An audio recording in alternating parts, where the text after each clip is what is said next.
का जो अंतिम राजा था, पहले भी कालक्रम के बारे में हमने पहले भी कह दिया कि इनका जो कालक्रम था वो कैसा था, हमें इसके बारे में कोई जानकारी नहीं मिलती है। कालक्रम की इस जो जानकारी मिलती है वो 325 से लेकर और 326 को ही लेकर मिलती है। किसके शासनकाल के दौरान? सिकंदर के आक्रमण का जो डेट मिलती है वो दो डेट मिलती है। एक तो कौन सी मिलती है? 325 बीसी और 326 बीसी। तो इसीलिए कभी कहीं कहीं अलग अलग जगह आपको अलग अलग मिलेंगे, इसलिए उसका आप बिल्कुल भी चिंता ना करें। तो अंतिम राजा कौन था इसका? रिपुंजय। इसको समझना पहले फिर लिखवा दूंगा। अंतिम राजा का नाम था रिपुंजय। इसका एक सामंत था। क्या था? सामंत जानते हैं आप? राजा के अधीन छोटे छोटे जो क्षेत्र होते थे जिनको ठिकाना बोलते थे। क्या बोलते थे? ठिकाने, या जिनको जागीर बोलते थे। वो जागीरदार और ठिकानेदार ही क्या कहलाते थे? सामंत कहलाते थे। ज्यादातर राजा अपने पास स्थायी सेना नहीं रखता था। स्थायी सेना नहीं रखता था। स्थायी सेना कौन रखते थे? ये सामंत रखते थे। जब भी राजा को युद्ध के दौरान सैनिकों की आवश्यकता पड़ती तो किस पर निर्भर रहते थे? सामंतों पर। इसलिए राजा के बाद अगर कोई शक्तिशाली व्यक्ति होता तो वो कौन होता था? सामंत। यहां तक समझ में आया? तो रिपुंजय जो कौन से वंश का? बृहदत्त वंश का। कौन सा? बृहदत्त वंश का अंतिम राजा था। इसकी जानकारी मिलती है केवल। इसके बाद में खूब राजा हुए होंगे लेकिन हमारे पास इसकी कोई जानकारी नहीं है। हमारे पास एक ही जानकारी है कि पहला राजा ये था, इसके बाद इसकी कहानी और इसका पुत्र ये था, और पुत्र के बाद अंतिम राजा का नाम मिलता है। और अंतिम जो राजा था वो राजा कौन था? रिपुंजय थे।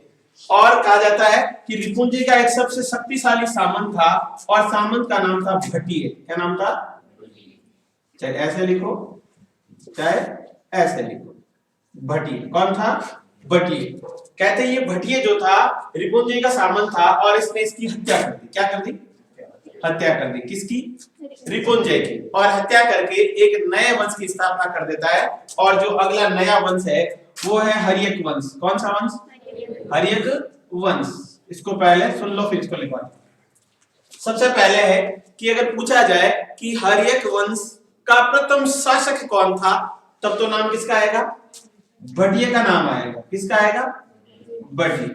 और अगर पूछा जाए हर्यक वंश का वास्तविक संस्थापक कौन था, मैं प्रथम राजा कहूं तो भी ये रहेगा और संस्थापक कहूं तो भी यही रहेगा। दोनों का मतलब एक ही है। अगर पूछा जाए हर्यक वंश का प्रथम शासक कौन था या संस्थापक कौन था तो नाम क्या आएगा? भट्टिय। एक विद्वान था जिसका नाम था टर्नर। क्या नाम था? टर्नर। ये टर्नर कहता है कि हर्यक वंश में एक शासक हुआ था जिसका नाम था बिंबिसार। क्या नाम था? बिंबिसार। इस बिंबिसार ने अपने साम्राज्य का विस्तार इतना ज्यादा कर लिया कि उत्तर भारत में, पूर्व भारत में और दक्षिण में जो एकमात्र दक्षिणी भारत का क्या था? महाजनपद था जिसका नाम क्या था? अशमग था। यहां तक इसका शासन था। इसलिए टर्नर के अनुसार अगर पूछा जाए हर्यक वंश का संस्थापक यानी वास्तविक संस्थापक कौन है तो वास्तविक संस्थापक कौन हो जाएगा? बिंबिसार। संस्थापक पूछे तो भट्टिय, प्रथम शासक पूछे तो भट्टिय, वास्तविक शासक पूछे तो बिंबिसार। किसके अनुसार? यूनानी इतिहासकार जिसका नाम था टर्नर। क्या नाम था? यूनानी इतिहासकार था ये और इसका नाम था टर्नर। क्या नाम था? टर्नर। अगर पूछा जाए यूनानी इतिहासकार टर्नर के अनुसार हर्यक वंश का संस्थापक कौन था या हर्यक वंश का वास्तविक संस्थापक कौन था तो उत्तर रहेगा बिंबिसार। कई बार इसका कालक्रम पूछा जाता है कि हर्यक वंश का कालक्रम क्या था, तो हर्यक वंश 545 से लेकर 412 बीसी तक। कब तक? 545 बीसी से लेकर 412 बीसी तक, या इसको हम क्या कह सकते हैं? ईसा पूर्व तक शासन किया था। कई बार इनके राजाओं का कालक्रम भी पूछा जाता है कि हर्यक वंश का पहला राजा कौन था, अंतिम राजा कौन था, या राजाओं का क्रम भी पूछ लिया जाता है। तो याद रखना पहला जो शासक था वो तो कौन हो जाएगा? भट्टिय। भट्टिय के बाद जो शासक होता है वो शासक बनता है बिंबिसार। कौन बनता है? बिंबिसार। बिंबिसार के बाद शासक बनता है अजातशत्रु। कौन बनता है? अजातशत्रु। अजातशत्रु के बाद शासक बनता है उदयन, कौन बनता है? उदयन, उसे ही कहते हैं उदयभद्र। क्या कहते हैं? उदयभद्र। उदयभद्र के बाद जो शासक बना वो था अनिरुद्ध। क्या नाम था? अनिरुद्ध। अनिरुद्ध के बाद शासक बना मुंड। मुंड के बाद शासक बना नागदशक। और अंतिम राजा का नाम भी पूछ लिया जाए तो भी क्या जाएगा? नागदशक। समझा रहा हूं, वापस लिखा, चिंता मत करो। पहला शासक कौन था? भटिये। दूसरा कौन था? बिंबिसार। तीसरा कौन था? अजातशत्रु। चौथा उदयन, या उसी को क्या कहते हैं? उदयभद्र। क्या कहते हैं? उदयभद्र। उसके बाद में कौन सा था? अनिरुद्ध। उसके बाद मुंड। और अंतिम शासक कौन था? नागदशक। कहीं आपको नागदर्शक भी मिलेगा, ऐसा लिखा हुआ भी आपको मिलेगा। एक ही बात है, नागदर्शक और नागदशक दोनों एक ही। अंतिम राजा कौन था? नागदशक। प्रथम राजा कौन था? भटिये। शक्तिशाली शासक कौन था? बिंबिसार। और उसके बाद में शक्तिशाली कौन सा हुआ? अजातशत्रु। ये दो ही शक्तिशाली थे, इसने थोड़ा बहुत शासन किया था। लेकिन इसके बाद जो तीनों हैं ये अयोग्य शासक थे। इनका कालक्रम तीनों का एक साथ माना जाता है, इनका अलग अलग कालक्रम नहीं मिलता है। बोले कि इसके बाद में जो शासक हुए उन्होंने केवल 412 ईस्वी तक तीनों राजाओं ने क्या किया था? शासन किया था। किसने? अनिरुद्ध ने, मुंड ने, नागदशक ने। तो मगध वंश का पहला वंश तो कौन सा हो गया? हर्यक वंश। हर्यक वंश हुआ क्या पहला? कौन सा हुआ पहला? हर्यक वंश कैसे हुआ? बृहदत्त वंश। पहला राजा भी बृहदत्त, उसका पुत्र जरासंध, अंतिम रिपुंजय। रिपुंजय का सामंत कौन था? भटिये। किसने हत्या कर दी? भटिये ने। लाइन क्या हो जाएगी? रिपुंजय का शक्तिशाली शासक सामंत ने, सामंत जो भटिये नाम का था, इस भटिये ने क्या कर दी? इसकी हत्या कर दी और एक नए वंश की स्थापना कर दी। और नए वंश का नाम क्या हो जाएगा? और हमने ऊपर वंशों के कालक्रम भी पढ़े थे। पहला कौन सा था? पहला था 545 से लेकर कब तक? 412 तक। फिर 412 से लेकर 344 तक। फिर 344 से लेकर 300 कहीं 22 और कहीं 23 दोनों डेट के अनुसार। फिर 322 या 23 से लेकर 184, कहीं आपको 185 भी मिलेगा। 184, 185, 22, 23 में कंफ्यूज कभी भी नहीं होना, आपको पता लग जाएगा। 22 होगा तो 22 होगा, वरना उसकी जगह क्या मिलेगा? 23 मिलेगा। एक कम मिलेगा या एक ज्यादा मिलेगा। इसके बाद में मैं वापस आपको हर्यक वंश की ओर ले जाता हूं। अब हम पढ़ेंगे हर्यक वंश। कौन सा वंश? हर्यक वंश। तो सबसे पहले हर्यक वंश का प्रथम शासक कौन था? भटिये। वास्तविक संस्थापक कौन था? बिंबिसार। भटिये किसका सामंत था? रिपुंजय। रिपुंजय किस वंश का शासक था? बृहदत्त वंश। तो कौन से वंश का भटिये शासक था और किस राजा की हत्या कर दी? चल अब ध्यान से देखना, मैं एक चीज लिख रहा हूं, उसको ढंग से देखना। हम पढ़ रहे हैं कौन सा वंश? यहां से आ रहा है हर्यक वंश। कौन सा वंश? हर्यक वंश। अब सबसे पहले चीज तो होना चाहिए इसका कालक्रम पता। आपको क्या होना चाहिए? कालक्रम। तो कब से कब तक? 545 बीसी से लेकर 412 बीसी ईसा पूर्व तक। अब इसके बाद में आपको इसके शासक कौन कौन से थे, उन शासकों के बारे में भी आपको जानकारी होनी चाहिए। पहला शासक कौन था? भटिये। कौन था? मैं यहां लिख देता हूं शासक, ढंग से देखना, याद हो जाएगा। पहला शासक कौन है? भटिये। इसके बाद राजा कौन बना? बिंबिसार। कौन बना? बिंबिसार। बिंबिसार के बाद शासक कौन बना? अजातशत्रु। कौन बना? अजातशत्रु। अजातशत्रु के बाद शासक कौन बना? कौन? उदयन। कौन बना? उदयन। और इसी को और क्या कहते हैं? उदयभद्र। क्या कहते हैं? उदयभद्र। इसके बाद शासक कौन बना? अनिरुद्ध। कौन बना? अनिरुद्ध। अनिरुद्ध के बाद कौन बना? मुंड। कहीं मुंड मिलेगा, कहीं आपको मुंडक भी मिलेगा, एक ही बात है। और लास्ट कौन था? नागदशक बोलूं या नागदशक बोलूं, एक ही बात। अब ध्यान से सुनिए। फिर पूछा जाता है इनका कालक्रम कि इन राजाओं ने कब से कब तक शासन किया था। तो सबसे पहला जो राजा था केवल 1 साल तक शासन किया था। तो 545 बीसी से कब तक? 544 बीसी। ये था कौन? इसको यही फ्री कर देते हैं। कौन था ये किसका सामंत? रिपुंजय का सामंत था। कौन था? रिपुंजय का सामंत। इसके बारे में और क्या बताया मैंने? और ये कौन था? प्रथम शासक। कौन था? यानी ये क्या था? प्रथम शासक था। इसके बारे में और क्या बताया मैंने? ये क्या था? संस्थापक था। क्या था? संस्थापक शासक। इसकी केवल तीन ही चीजें याद रखनी। एक तो कालक्रम याद रखना, समय भी इसका 545 से 544, एक वर्ष तक इसने क्या किया? शासन। बाद में लिख लेना, खूब टाइम है तेरे पास। उसके बाद दूसरी लाइन क्या रखना? ये किसका सामंत था? रिपुंजय। रिपुंजय कौन था? बृहदत्त वंश का शासक, अंतिम शासक। और भट्टिय कौन था? प्रथम शासक। किस वंश का? हर्यक वंश का। हर्यक वंश का ये और क्या था? संस्थापक था। उसके बाद में बिंबिसार। तो दूसरी बात, बिंबिसार का कालक्रम क्या हो जाएगा? 544 बीसी से लेकर 491 बीसी तक। 544 से लेकर 491 बीसी तक इसने क्या किया था? शासन किया था। यहां लिख देता हूं समय। तो इसका कालक्रम हो जाएगा ये। उसके बाद में इसकी सारी चीजें मैं एक एक यहाँ का यही करवा देता हूँ, ठीक है? चार्ट याद रहेगा। दूसरी चीज, ये था कौन? वास्तविक संस्थापक। कौन था? किसके अनुसार? टर्नर। टर्नर कौन था? यूनानी इतिहासकार। इसके अनुसार ये क्या था? वास्तविक संस्थापक था। कौन था? वास्तविक संस्थापक। ये ज्यादा बड़ा है इसलिए इसको मैं अलग से करवाऊंगा, मेन चीज यहाँ। इसके बाद में ये कौन? इसका कालक्रम याद रखना। ये कब से कब तक?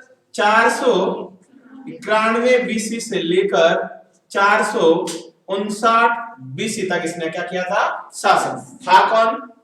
बिंबिसार का पुत्र। कौन था? बिंबिसार का पुत्र था। और क्या था? ये शक्तिशाली था। क्या था? शक्तिशाली शासक था। शक्तिशाली शासक। उसके बाद में इसके बाद शासक कौन बना?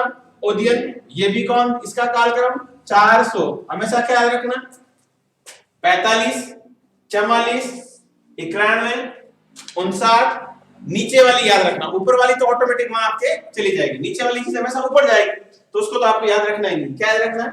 545, 544, 491, 459 और 432। इसका क्या हो जाएगा फिर? 432 बीसी तक। और मैंने क्या कहा था? अंतिम जो 3 राजा थे, इन राजाओं ने केवल कहां तक शासन किया? 412 तक। तो कहां से लेकर 432। तो इनका कालक्रम क्या हो जाएगा? 432 बीसी से लेकर 412 बीसी तक शासन किया। समझ में आया यहां तक? संस्थापक कौन है? वास्तविक संस्थापक कौन है? शक्तिशाली शासक कौन है? इसके बाद पाटलिपुत्र नगर किसने बसाया? एक चीज की भी स्पेशल एक चीज लिख लो, पाटलिपुत्र की स्थापना की। इसको याद रखना। इसने किसकी स्थापना की? पाटलिपुत्र की। बिंबिसार का याद रखना है तो याद रख लो राजधानी। क्या याद रख लो? राजधानी। इसने किसको राजधानी बनाया? राजगृह को। इसको याद रख लो। इसके टाइम राजधानी कौन सी थी? गिरिवज्र। कौन सी थी? गिरिवज्र। गिरिवज्र। इसके टाइम भी राजधानी कौन सी थी? यही राजधानी थी। कौन सी थी? पाटलिपुत्र। पाटलिपुत्र। अब इसके बाद में मैं पहला शासक तो लेने की जरूरत नहीं, मैंने कहा इसके बारे में कोई हमें जानकारी नहीं है। केवल 1 वर्ष तक शासन किया था। रिपुंजय का सामंत था, प्रथम शासक था और हर्यक वंश की स्थापना की थी। इसके समय भी राजधानी कौन सी थी? गिरिवज्र, जो राजधानी पहले भी थी। किसके शासनकाल में? बृहदत्त ने बृहदत्त वंश की राजधानी पूछे तो भी क्या रहेगा? किसने बसाई तो भी क्या रहेगा? बृहदत्त ने। किसने बसाई? प्रथम राजधानी किसने बनाई? इसको गिरिवज्र ने, नहीं सॉरी, बृहदत्त ने बनाई। और आगे वाला जो भट्टिय था इसने भी इसको राजधानी रखा। फिर बिंबिसार ने राजधानी चेंज कर ली। क्यों कर ली? हमने पहले कह दिया, ये खुले मैदान में थी इसलिए सुरक्षित नहीं थी, इसलिए 5 पहाड़ियों के मध्य किसको बसा दिया? राजगृह को बना दिया। और राजगृह को बिंबी नगरी भी कहा जाता है। बिंबिसार नगरी क्या है? बिंबिसार, बिंबिसारी। बिंबिसारी भी कहा जाता है। किसको? राजगिरे को। किसको कहा जाता है? राजगिरे को। और उसके बाद में अजातशत्रु और उसके बाद में उदयन। अब मैं पहला शासक लेता हूं, इसको तो नहीं लूं क्योंकि इसके बारे में कोई जानकारी अपने पास है नहीं। फिर है बिंबिसार। कौन सा है? बिंबिसार। सबसे पहले तो उसका क्या रखना हमें? कालक्रम। सबसे पहले तो था कौन था ये?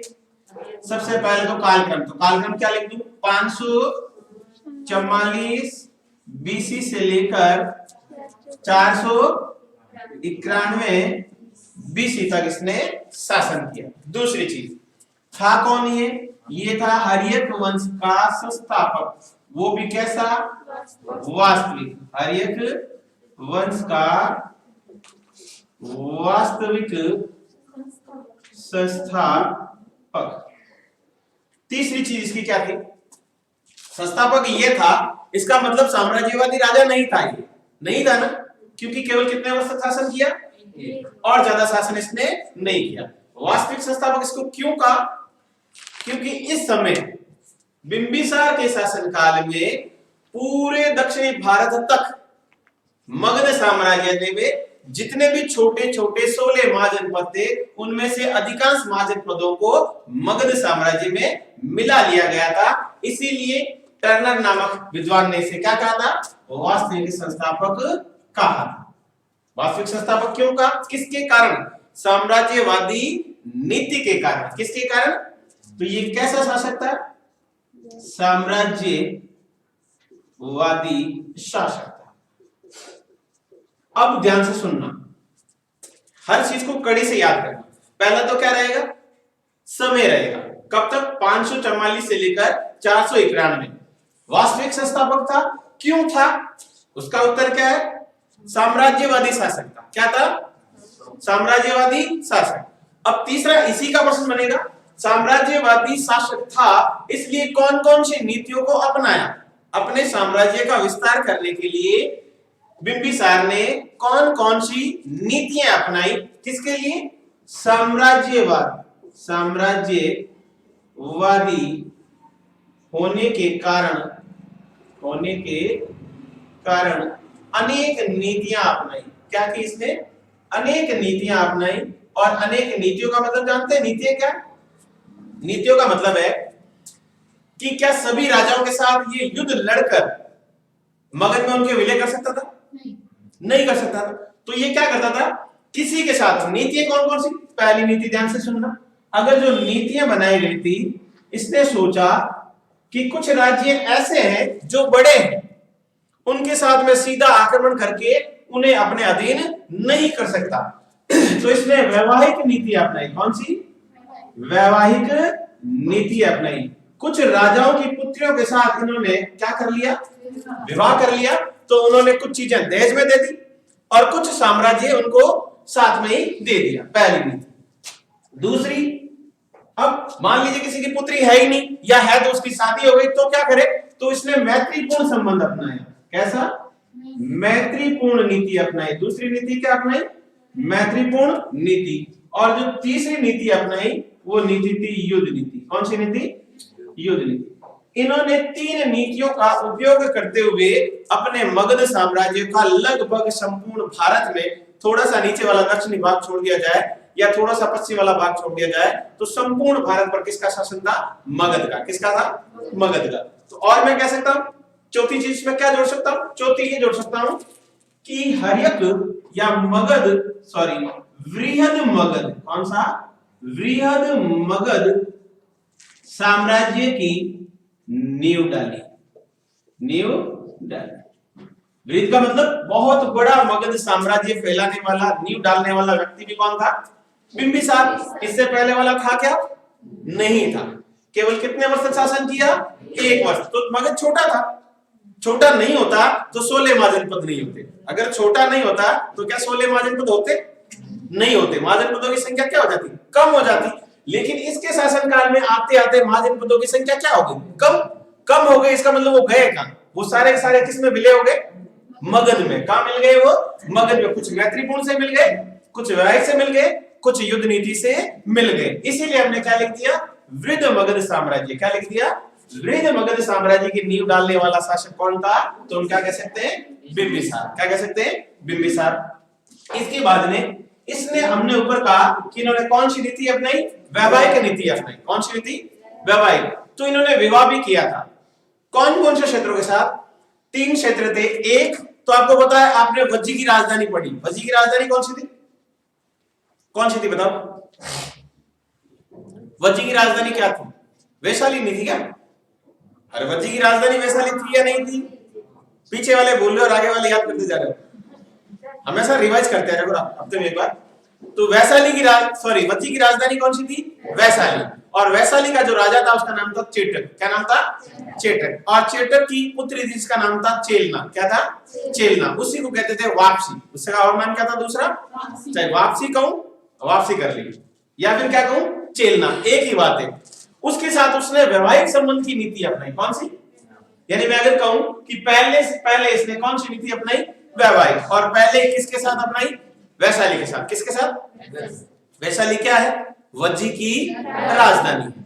और वज्जी की राजधानी वैशाली का राजा कौन था? चेटक। और चेटक की पुत्री का नाम क्या था? चेलना।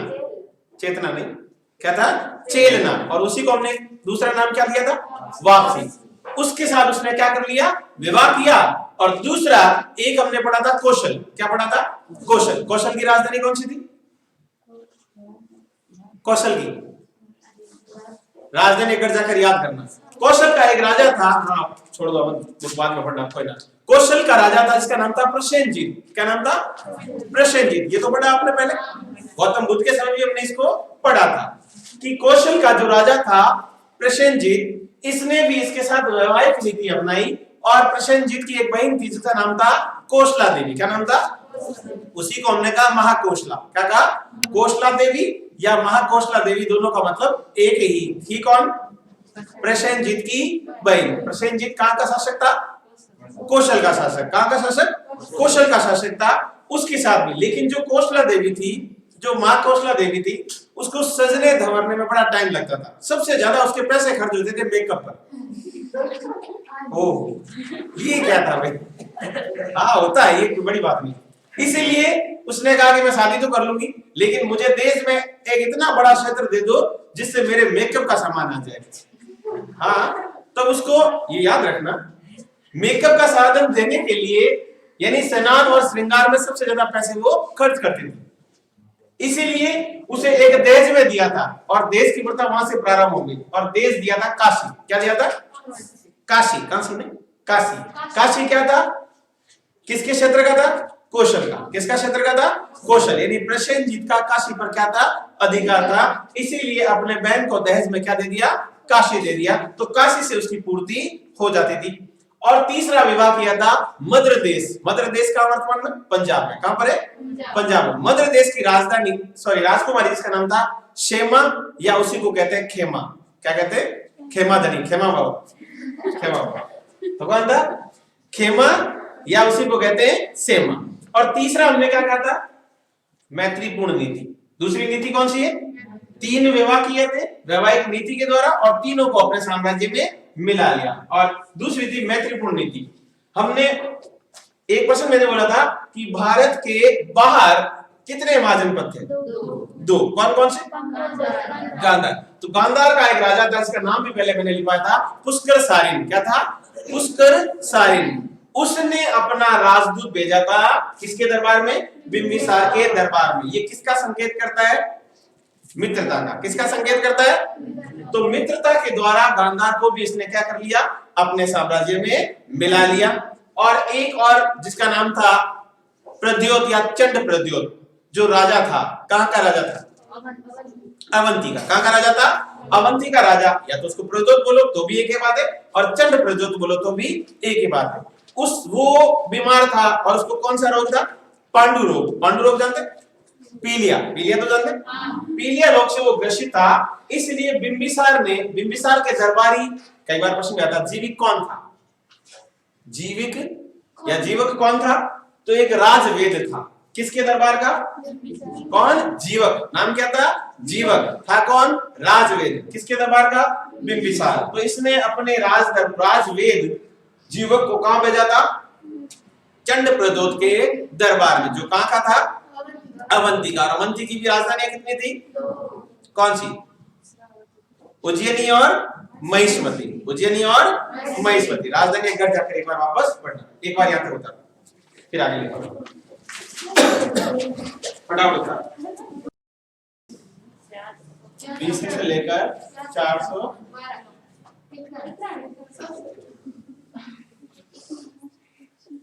अभी अभी बोलो। चलिए अब देखिए, लास्ट हमने जो नीति बताई वो कौन सी नीति थी, वैवाहिक नीति अपनाई। कौन सी नीति अपनाई, वैवाहिक नीति के बाद। अब ध्यान से देख, पहले इसको समझना ढंग से। मान लीजिए ये मगध है, क्या है, मगध। मगध भी कैसा, वृहद मगध। कैसा, रैन इसको री बोलते हैं, क्या बोलते हैं, वृहद, वृहद मगध। उत्तर की ओर भी था इसका, पश्चिम की ओर भी था, पूर्व की ओर भी था और दक्षिण की ओर भी था। 4 क्षेत्रों से ऊपर का जो क्षेत्र था वहां पर कौन सा है, वैशाली। कौन सा, वैशाली। सबसे पहले तो वैशाली था क्या, वज्जी संघ। किसकी, ये वज्जी संघ की क्या थी, राजधानी थी। पहली चीज तो ये याद रखना। दूसरी चीज, वैशाली जो था उसका शासक कौन था, कौन था, चेटक। क्या नाम था, चेटक था। और चेटक की पुत्री, पुत्री का नाम क्या था, चेलना। क्या नाम था, चेलना। इसी को क्या कहा, वापसी। देखो इसी की घटना पहले आगे सुन लो। जो चेलना थी और बिंबिसार का जो पुत्र, पुत्र का नाम क्या हो जाएगा, आगे कौन रहेगा शासक, अजातशत्रु। तो इस चेलना के 2 पुत्र हुए थे। क्या हुए थे, चेलना के 2 ट्विंस हुए थे, जुड़वा पुत्र। ये क्या थी, ओ ये क्या,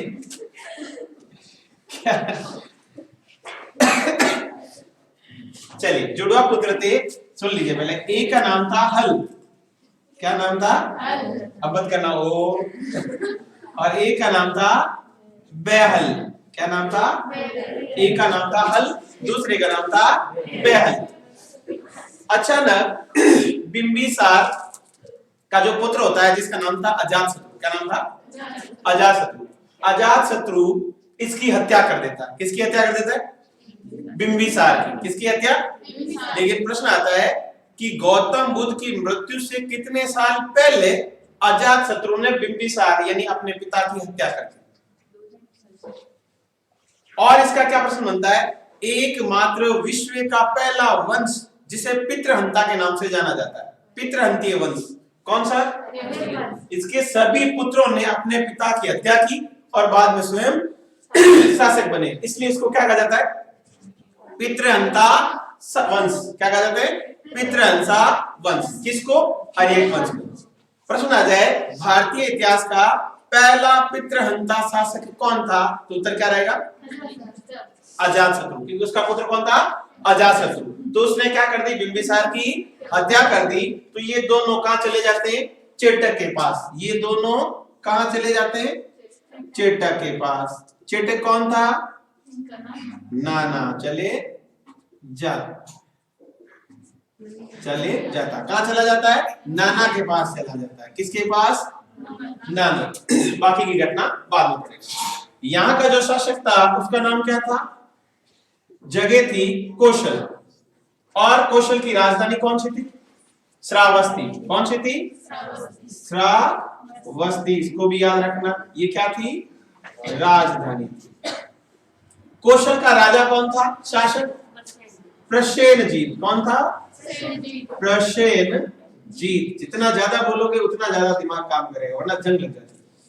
कौशल का राजा कौन था, प्रसेनजीत। और प्रसेनजीत की एक बहन थी और बहन का नाम क्या था, महाकोशला, या इसी का नाम था कोशला देवी। मैंने पहले ही बता दिया, ये जो थी इसका सबसे ज्यादा खर्चा इसमें था, स्नान में और श्रृंगार में, हाँ मेकअप में। कुछ भी लिख लिया। स्नान और श्रृंगार में इसका सबसे ज्यादा खर्चा होता था, इसीलिए इसने कहा मेरी जिसके साथ भी शादी करो, पहले तो वो पैसे वाला होना चाहिए और दूसरा अच्छा शासक होना चाहिए। अच्छा शासक तो था लेकिन ज्यादा पैसे इसके पास पहले थे नहीं, क्योंकि मगध पहले छोटा ही था। फिर इसने धीरे धीरे क्या किया, अपनी नीतियों के द्वारा इसको क्या बनाया, वृद्ध। तो इस व्यक्ति ने, किसने, इसने दहेज में दिया, क्या दिया, काशी। तो ये प्रश्न आता है कि प्रसेनजीत ने अपनी बहन मां कौशला देवी के दहेज में किसे, तब तो बिंबिसार को, और कौन सा क्षेत्र दिया, तो काशी। दोनों याद दिया किसने, प्रसेनजीत। किसके कारण दिया, अपनी बहन के दहेज में दिया। कौन सा स्थान दिया, काशी दिया। किसको दिया, बिंबिसार को दिया। उसके बाद में यहाँ एक क्षेत्र था जिसका क्या नाम था, अवंती। क्या नाम था, अवंती। और अवंती की राजधानी कौन सी थी, उज्जैनी और महिषमती। ये दोनों क्या थी, इसकी राजधानी थी। क्या थी, राजधानी थी। यहां का शासक कौन था, चंड प्रद्योत। और आपको ज्यादातर क्या मिलेगा, प्रद्योत ही लिखा मिलेगा। क्या मिलेगा, प्रद्योत ही लिखा हुआ मिलेगा। तो एक ही बात है, चाहे चंड प्रद्योत बोलो चाहे प्रद्योत बोलो, एक ही बात है। इसको, ये क्या था, रोगी था। क्या था, और कौन सा रोग था, पांडु रोग। पीड़िया, पीड़िया पांडु रोग।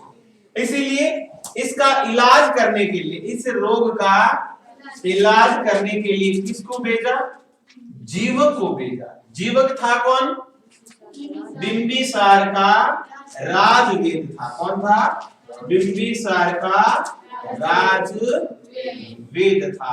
इसने क्या कर दिया, इसका इलाज कर दिया। तो फिर ये भी किस में मिला दिया गया, मिला है तो नहीं, मिलाएगा तो इसको बाद में कौन, शिशुनाग। कौन मिलाएगा, लेकिन इसका कुछ साम्राज्य ये अपने हिस्से में कर लेता है, ये कुछ भी नहीं कहता। पूरा का पूरा अवंती कभी भी इसने अपने साम्राज्य में नहीं मिलाया, केवल कुछ हिस्सों को मिलाया था। और उसके बाद में मैंने कहा इधर एक क्षेत्र और है। कौन सा क्षेत्र, यहाँ क्षेत्र। आप जो बनाओ डायग्राम अपने हिसाब से बना लेना, ठीक है। मगध के एक और था जिसका नाम था मध्य देश। क्या था, मध्य देश, वर्तमान का पंजाब। वर्तमान का पंजाब। यहाँ की एक राजकुमारी थी, बड़ी सुंदर थी, और इससे इसको प्रेम हो गया, इसलिए उससे विवाह कर लिया। उसका नाम क्या था, क्षेमा। क्या नाम था, क्षेमा। और इसी को कहते थे खेमा। और आप वाला हो गया खेमा धनी। खेमा होगा क्या, खेमा धनी, धनी कहते, क्या कहते, खेमा बाबा, खेमा बाबा। तो ये कहते हैं इन विवाह के साथ। और एक मैंने और बताया था, कौन सा बताया था, गांधार। कौन सा बताया था, गांधार। और गांधार का जो राजा था उसका नाम था पुष्कर शारिन। क्या नाम था, इसने, किसने, पुष्कर शारिन ने बिंबिसार के दरबार में, बिंबिसार के दरबार में क्या भेजा, राजदूत भेजा। यहां तक समझ में आया। सबसे पहले तो वैशाली का राजा चेटक, पुत्री का नाम चेलना, उसी को वापसी ट्विंस हुए, नाम क्या था, हल और बैल। और बिंबिसार की हत्या कौन कर देता है, इसी का पुत्र कब करता है, गौतम बुद्ध की मृत्यु से 8 वर्ष पूर्व। तो 8 वर्ष वाला प्रश्न आता है, क्या आता है, गौतम बुद्ध की मृत्यु से कितने वर्ष पूर्व अजातशत्रु ने अपने पिता की हत्या कर देता। कितने वर्ष पूर्व, 8 वर्ष वाला, याद रखना। तो इसलिए ये कहां चले जाते हैं, अपने नाना के पास, यानी अपने ननिहाल चले जाते हैं चेटक के पास। फिर कौशल का शासक प्रसेनजीत, और उसकी बहन का नाम मां कौशला या कौशला देवी। और स्नान और श्रृंगार में ज्यादा पैसा खर्च करती थी, इसलिए दहेज में क्या दे दिया, काशी। और कहां का शासक, अवंती का नाम चंड प्रद्योत या प्रद्योत। कौन सा रोग? पांडु रोग। इसलिए बिंबिसार ने किसको भेजा? जीवक को। और जीवक कौन था? राजवेद था। किसका?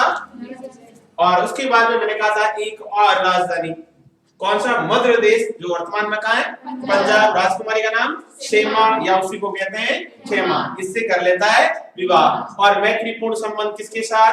गांधार के साथ। गांधार का शासक कौन था? पुष्कर शारिन। और इसने क्या किया? राजदूत भेजा। इसके बाद में इसका और क्या प्रश्न आता है? इसके बाद वाली चीज इधर लिख रहा हूं, ठीक है। इसके बाद आता है इसका उपनाम। क्या आते हैं? किसका? बिंबिसार का। तो बिंबिसार का कई बार नाम पूछा भी जाता है जैन ग्रंथों के अनुसार। किसके अनुसार पूछा जाता है? जैन ग्रंथों में इसे किस नाम से जाना गया? तो किस नाम से जाना गया बताइए? श्रौणिक नाम था इसका। क्या नाम था? श्रौणिक या श्रेणिक या सैनीय। क्या नाम है? सैनीय। ऐसा क्यों कहा गया? इसका भी एक कारण था कि हर एक वंश, यानी उस समय कोई राजा था जिसने प्रथम सेना का गठन किया। मैंने क्या कहा था? राजा के पास स्थायी सेना नहीं होती थी। किसके पास होती थी? सामंतों के पास। लेकिन ये पहला शासक था जिसने क्या की? प्रथम स्थायी सेना गठित की। क्या की? प्रथम स्थायी सेना गठित की। सेना गठित की, इसलिए इसे क्या कहा गया? सैनीय। सैनीय का मतलब सेना रखने वाला। और उसी का शब्द क्या था? श्रेणीय, या इसी का अर्थ क्या था? श्रोणिक। श्रोणिक बोलो चाहे श्रेणिक बोलो या सैनीय बोलो। किस धर्म में कहा गया? किसके लिए कहा गया? क्यों कहा गया? क्योंकि प्रथम बार इसने क्या किया? सेना का गठन किया गया था। इसके बाद में इसकी राजधानी, राजधानी कौन सी थी? क्या नाम था राजधानी का? राजगृह। क्या नाम था? राजगृह। राजगृह। यहां से उतार दो, क्या इसको पूरा करवा दूं? चलिए, इसके बाद राजधानी क्या थी? राजगृह। इसका प्रश्न क्या आता है? ये जो राजगृह थी, इस राजगृह के जो महल, इस राजधानी में महल भी बनाए गए थे। क्या बनाए गए थे? बड़े बड़े महल बनाए गए। तो प्रश्न आता है, बिंबिसार द्वारा बनाई गई राजधानी राजगृह में बहुत बड़े भवन बनाए गए थे। उन भवनों का वास्तुकार कौन था? तो उसका नाम था महागोविंद। क्या नाम था? महागोविंद। प्रश्न क्या बनता है? राजगृह में, कहां पर? राजगृह में भवनों का वास्तुकार कौन था? तो उत्तर क्या जाएगा? महागोविंद। क्या नाम था? महागोविंद था। क्या नाम था? महागोविंद। और इसके बाद में होता है इसकी हत्या। हत्या कौन कर देता है? अजात शत्रु। कौन करता है? अजात शत्रु। लेकिन कब?